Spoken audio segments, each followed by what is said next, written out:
Olá, nós da Bethel Church desejamos que essa palavra seja de grande bênção para a sua vida. Peguem suas Bíblias e abram no livro de Ageu.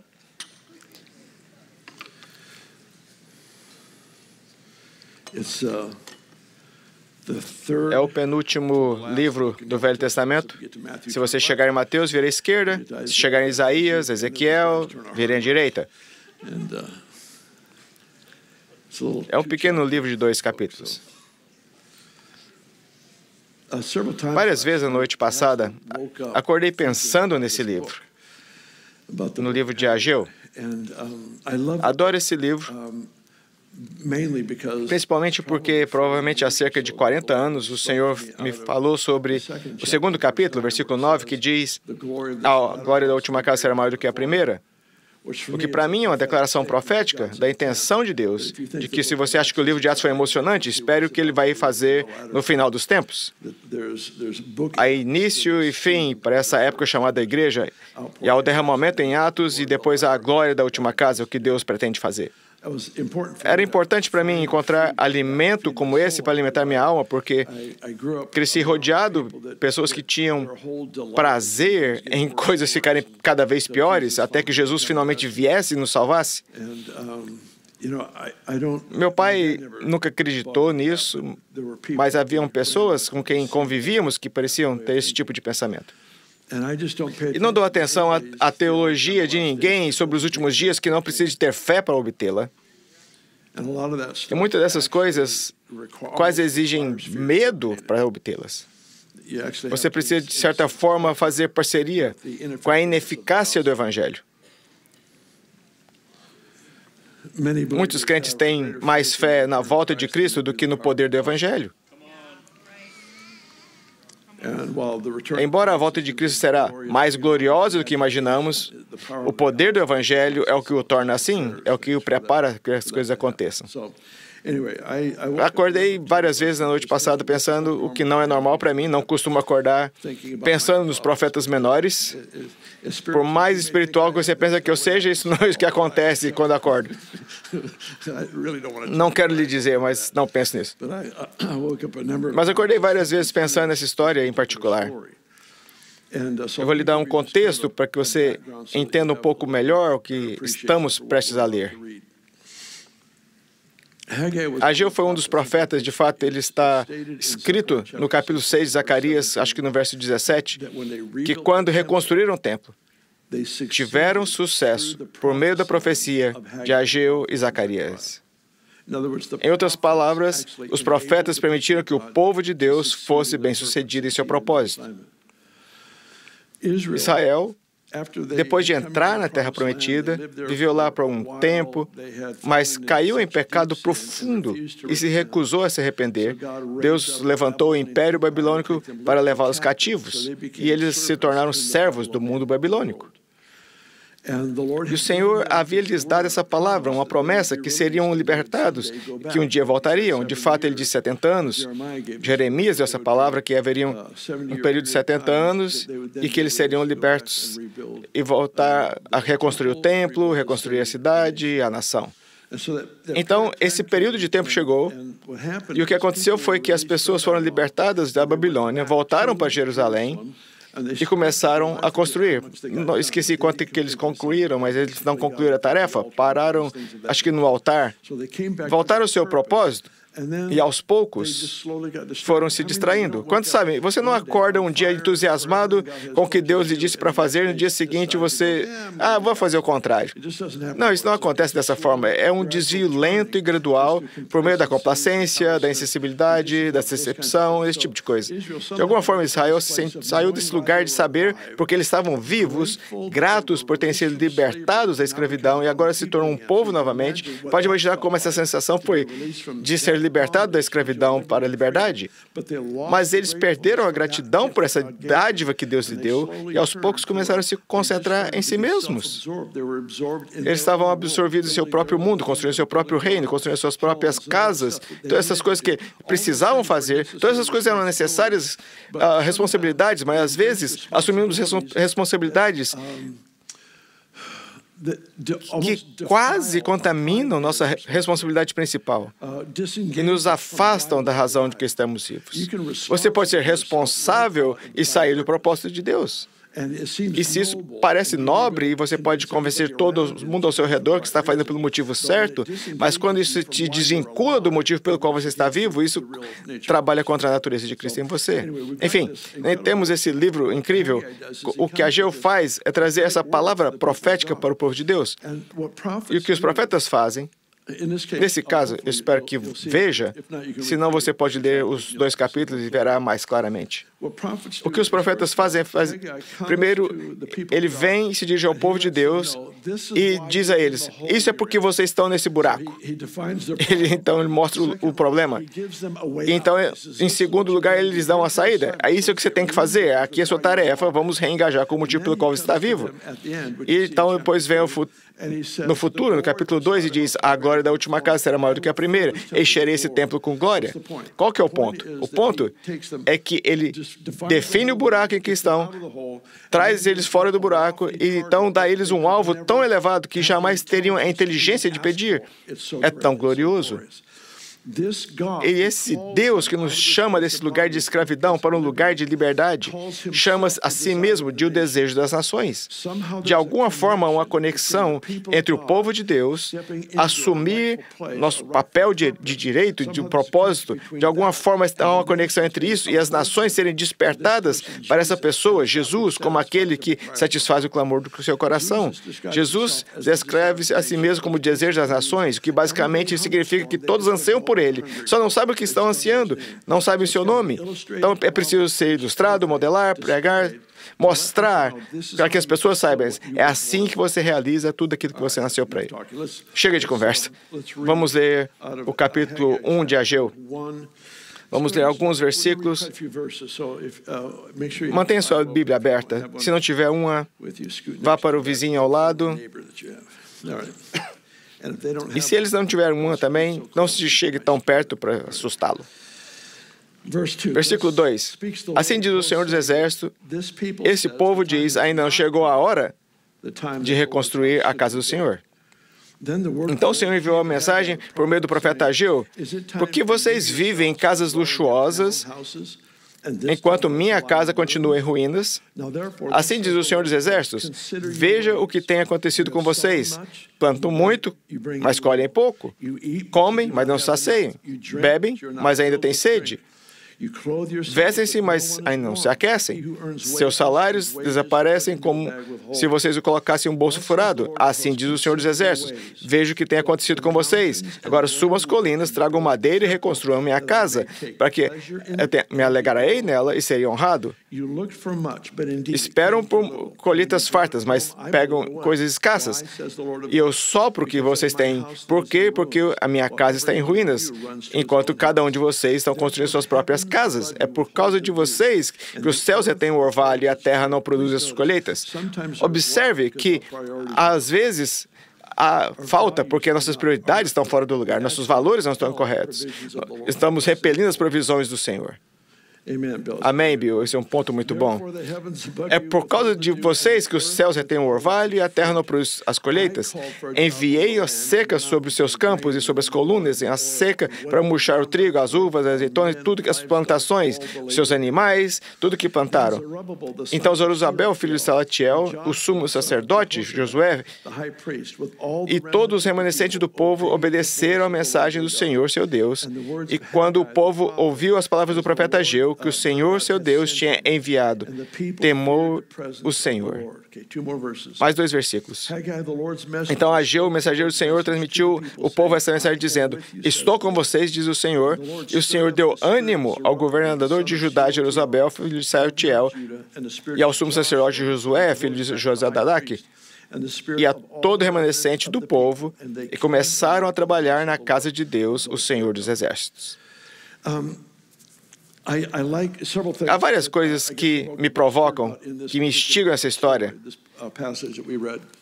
Uma delas é o mandamento de ser forte, o mandamento de ser corajoso. Analisamos isso há alguns dias, em capítulo 1 de Josué, versículos 5 a 9, tem sido uma grande parte da minha vida, da minha própria vida.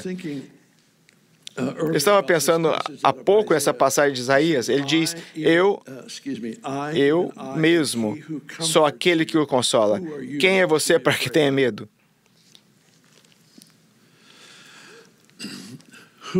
Quem você pensa que é para ter medo? Quando eu te disse que eu estaria com você. Para se mover com medo, preciso perder a consciência de sua presença. Eu faço uma troca.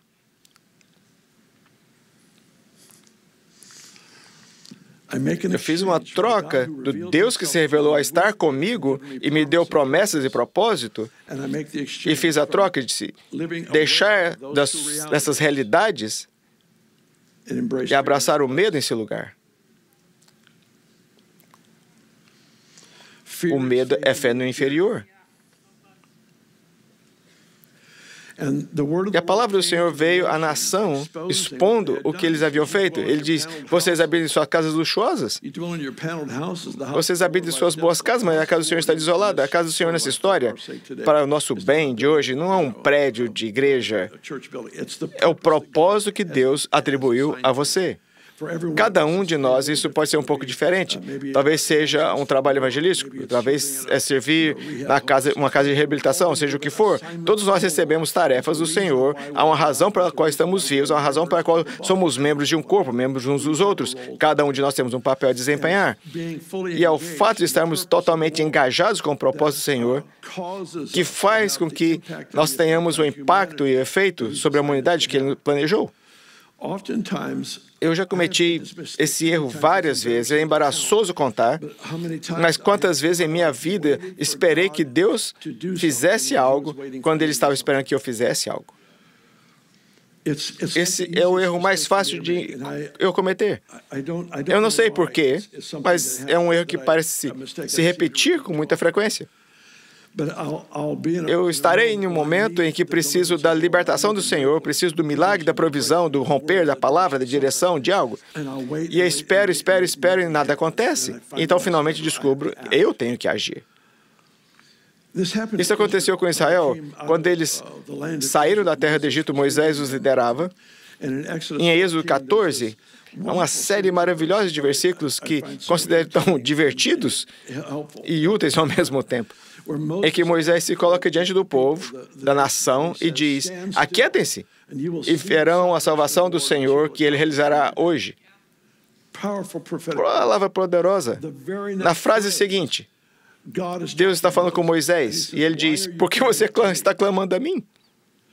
E aqui está Moisés, ele dessa palavra profunda. Aquietem-se, vocês verão a salvação do Senhor. Na frase seguinte, Deus falando com Moisés, por que está clamando a mim? Qual que é a implicação? É que depois deu essa palavra forte, ele clamou a Deus por ajuda, por confirmação. Por favor, faça o que eu disse. Algo nesse sentido, eu não sei. E o Senhor disse, por que está clamando a mim? E então ele diz isso, diga aos filhos de Israel que prossigam. Em outras palavras, há uma diferença entre ficar parado e prosseguir. Pequena. Em outras palavras, Moisés pensou que Deus iria agir e 12 iriam assistir. Deus estava dizendo, você vai agir e depois eu vou agir. Eu vou fazer depois o que fizerem. Quando você avançar, e quando eu estenderei a minha mão e trarei a libertação necessária. E às vezes, é necessário discernimento. Eu não sei como fazer isso. Acho que se você está tentando, não está funcionando, então tenta outra coisa. Se você estiver esperando que ele venha fazer, então não está acontecendo, faça alguma coisa. De alguma... Israel está nessa situação em que eles estão construindo suas casas, cuidando de si mesmos, mas Deus diz, não está funcionando, está? Vocês ganham todo esse dinheiro, colocam em uma bolsa e é um buraco no seu bolso. As colheitas que faz, eu as destruo. As roupas que faz não te mantêm aquecido. Vocês não estão cheios de comida, que bebe, mas não mata a sede. Não está funcionando. O que Deus fez? Eles ficaram distraídos de suas tarefas por necessidades pessoais. O que Ele fez? Aumentou sua necessidade pessoal.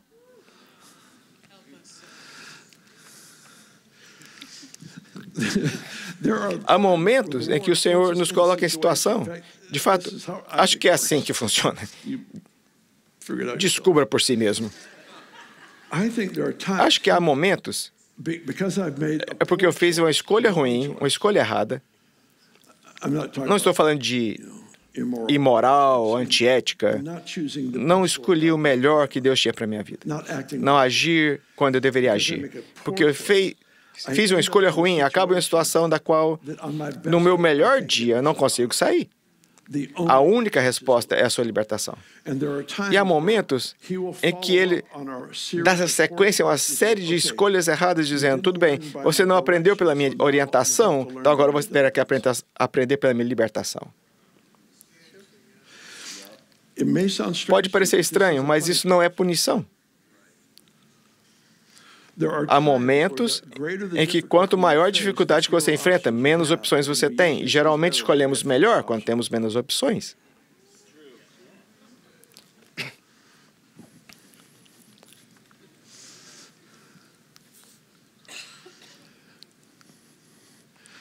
Israel está nesse lugar. Ele diz, transformei seus esforços para cuidar de si mesmo em nada. O que o profeta fez? Ele expôs o buraco em que estão. E então disse, sobe uma montanha, pega madeira e começa a construir. Voltem a fazer a tarefa. A Bíblia diz que eles temeram o Senhor. Na frase que eu gosto aqui, no capítulo 1, diz, eles temiam a presença do Senhor. O Espírito de Deus estava com eles de uma forma tão explícita que eles se voltaram a se envolver com o motivo pelo qual estavam vivos. Anos atrás, eu costumava ter problemas com o meu joelho esquerdo. Ele se deslocava, eu tinha... Oh, meu Deus, eu ficava deitado na frente da casa, meu tio vinha e dizia...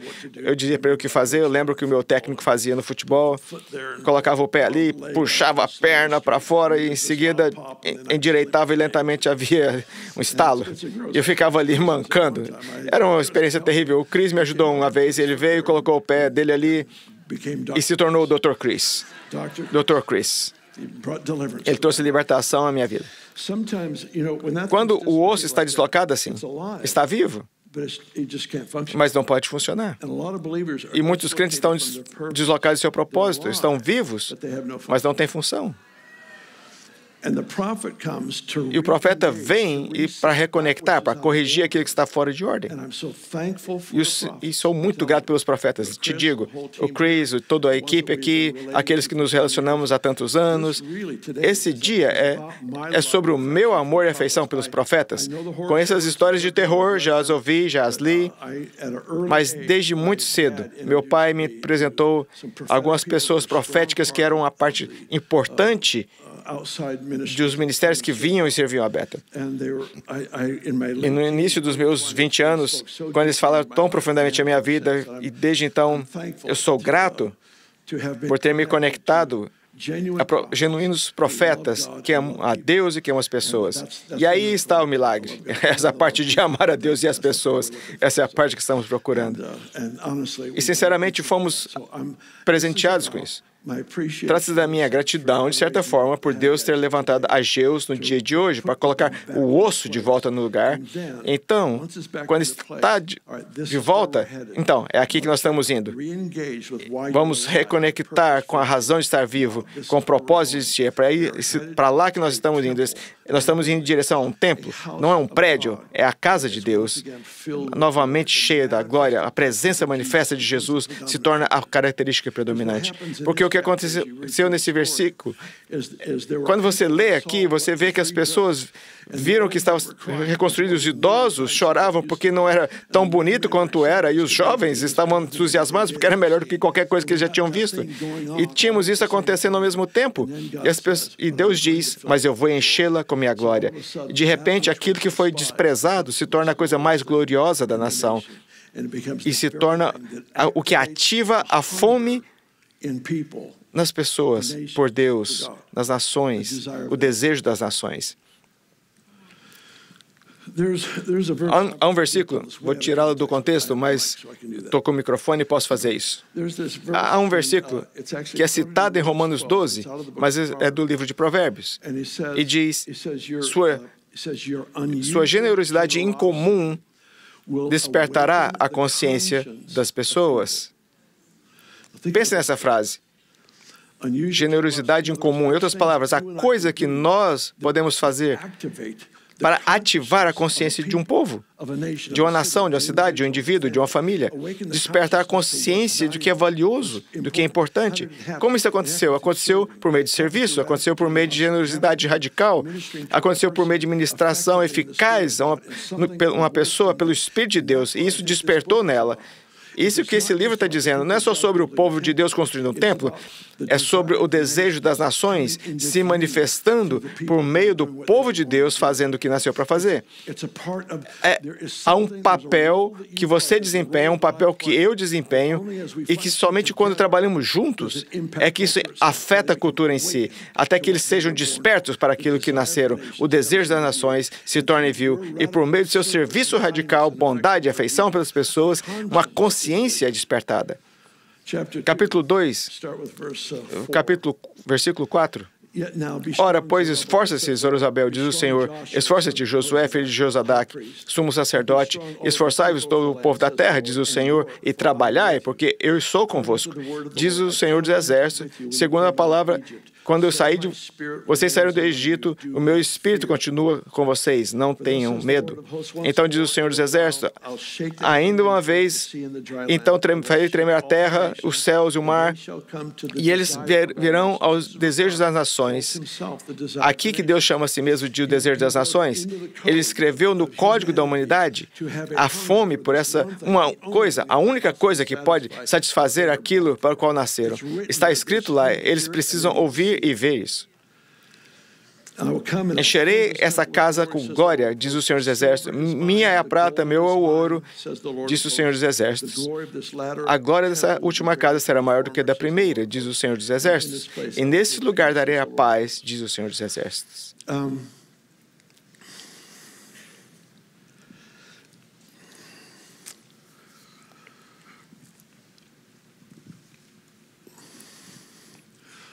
O Senhor, em sua bondade, encontra um povo que não está engajado com o seu propósito. Antes estavam empenhados em saber o que estavam fazer, o que deveriam construir, o que deveriam fazer com a sua nação. E eles se desviaram para o ganho pessoal, prazer pessoal, talvez responsabilidade pessoal. Mas eles se desviaram do caminho. O profeta vem, coloca o osso no lugar, e de repente ele volta a fazer o que foram criados para fazer. Esse processo abre tanta coisa. Não sei se algum desses versículos se destacam para você. Mas para mim é como se o profeta estivesse dizendo, escute, você está envolvido com coisas tão pequenas. Isso é sobre as nações. Acordem. Acordem. Você está preocupado com o almoço? Toda a prata é dele. Todo o ouro é dele. Você está pensando que essa casa é feia? Não, ele vai enchê-la com a sua glória. E ele está constantemente redefinindo essas coisas na atitude, no pensamento, que permitiram, por uma infecção de desesperança, uma infecção de ausência de propósito, que se infiltrasse no coração dessa nação, que nasceu para a significância divina e perdeu o senso disso, perderam o senso da razão porque estavam vivos. E o profeta vem e reconecta, faz reacender o fogo, dizendo, ouçam, ele está prestes a encher o lugar de glória. E você precisa saber que isso está conectado com as nações. Antes de enchê-lo de glória, é que ele se fez o desejo das nações. E ao seu papel e à sua responsabilidade, que ajudam a despertar a consciência de uma cultura, despertam a consciência de uma cidade, de um povo, de uma família. É quem nós somos. É o nosso sim ao propósito divino. Não é... Eu adoro nos reunirmos, fico feliz de poder fazer isso. Não quero nunca deixar de fazer o que fazemos. Mas sou muito grato por essa semana com os líderes. Essa me marcou profundamente. Muito grato. Mas tudo isso é para torná-lo poderosamente significante lá fora, para moldar e afetar a consciência de uma cultura, despertar o sistema de valores de um povo, definir o destino de um povo. Tudo isso está ligado a esse Deus que diz, encherei a minha casa com a minha glória, encherei a minha casa. Lembro-me que, já mencionei antes, eu lembro de um hino profético que tínhamos em Weaverville, há uns 35 anos, 40 anos atrás. E nesse hino, a letra era mais ou menos assim: não enchi o tabernáculo de Moisés com a minha glória, não enchi o templo de Salomão com a minha glória, quanto mais encherei o lugar que construí com minhas próprias mãos. Meus amados, estou te edificando. Ele disse, eu edificarei minha igreja. Todos esses outros templos foram construídos por pessoas, mas este ele está construindo. E neste templo, ele vai encher essa casa inferior com a sua presença. Quanto mais ele vai encher a casa com que ele está construindo, que é você, sou eu, para um propósito, é colher literalmente nações que possam ser discipuladas nos caminhos de Cristo. É por isso que estamos vivos. O profeta diz, você está no buraco, aqui está a saída. Esse é o alvo. Os últimos dias serão maiores do que os primeiros. Achando que os livros de Atos eram demais? Espere ver o que está prestes a acontecer. Espere para ver o que está prestes a fazer. E manter isso em mente é o que me ajuda a pagar um preço, porque você não pode atingir o objetivo sem um sacrifício. E precisa custar. Não se entra para um propósito divino sem sacrifício.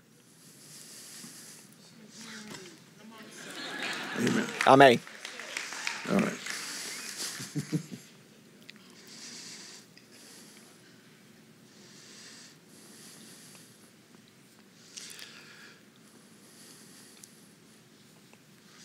Eu disse ao campus de Twinville, não são vocês, é o grupo do Collegeville que precisa ouvir isso. E agora eu vou lhes dizer, não são vocês que têm o problema, é o grupo do Twinville que precisa ouvir isso.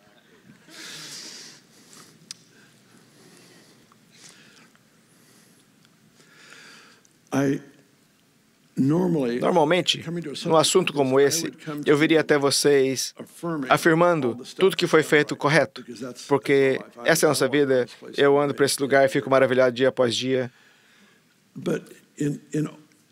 Mas por mais que eu seja grato e honrado pelo que vi o Senhor fazer em vocês e por meio de vocês, que marcou tanto a minha vida,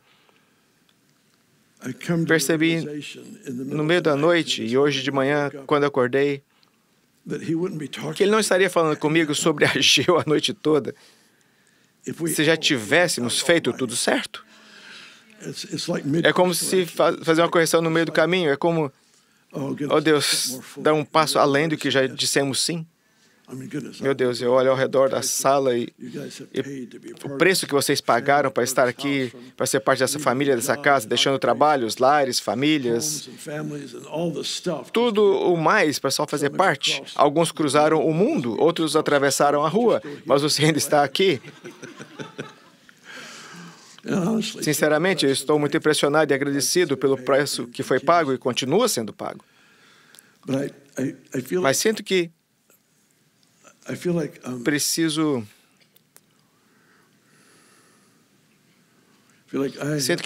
me lembrar do que nos trouxe até aqui. Foi o sim ao propósito divino. E a decisão de não me distrair com, eu preciso cuidar disso, eu preciso cuidar da minha casa, figurativamente, tipo, eu preciso me dedicar a isso, porque de alguma forma você pode se responsabilizar demais e sair do propósito divino. E se eu fosse pegar o livro inteiro de Ageu e resumi-lo, eu o resumiria em Mateus 6, versículo 33. Buscai primeiro o reino de Deus e a sua justiça, e todas essas coisas serão acrescentadas. Ele os está reengajando com o poder da prioridade. O poder da prioridade, as prioridades divinas. Ao nos envolvermos com a prioridade divina, ela atrai recursos, ela atrai atividade divina, ela atrai e destaca a presença. As coisas acontecem simplesmente por causa das prioridades.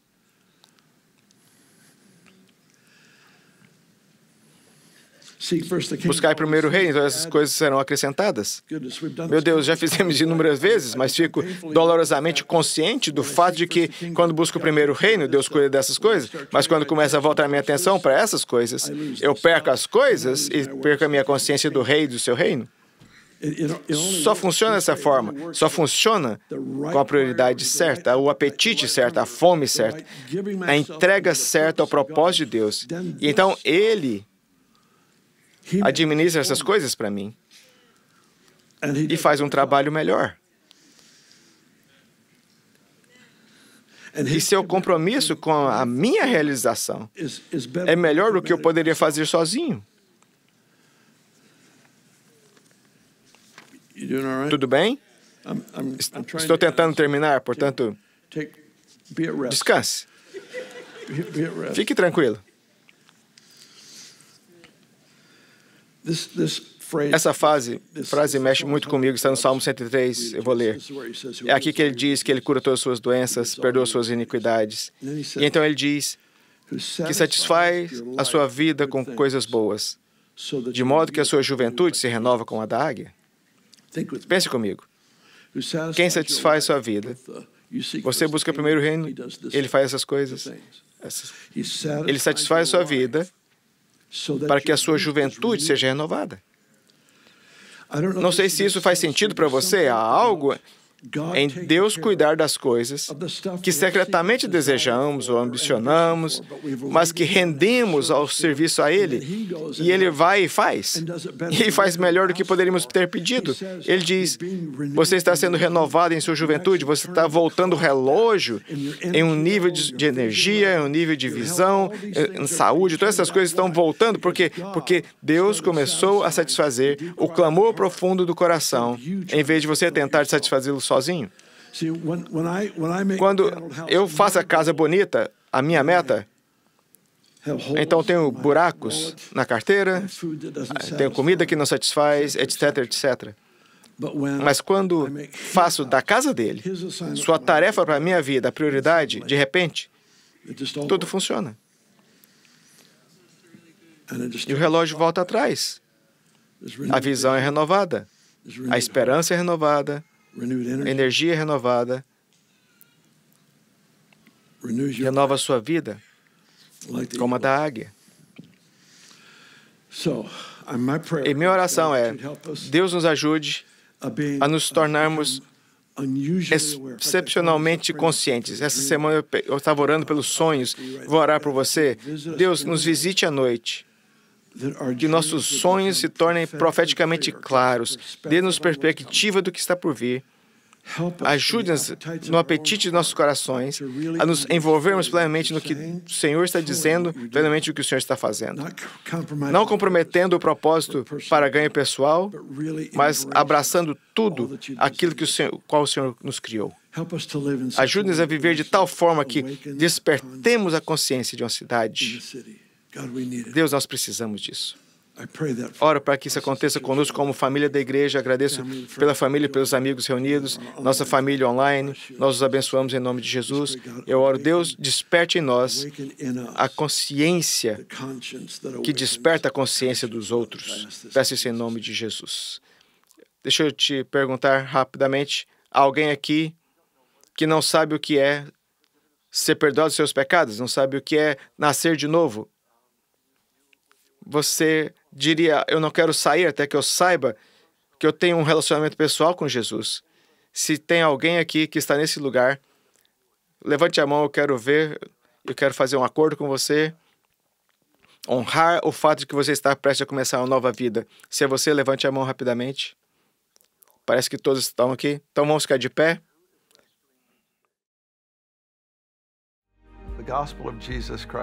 O Evangelho de Jesus Cristo é a boa notícia. É o fato que Jesus tornou nosso lugar pela punição do pecado, para que pudéssemos entrar no seu lugar de vida eterna. Convido agora a se voltar o seu coração para o Senhor Jesus e dizer, te recebo como meu Senhor e Salvador. Deixo todas as partes da minha vida que não te honram e vivo intencionalmente para servi-lo, honrá-lo, para celebrar como meu Senhor e meu Salvador.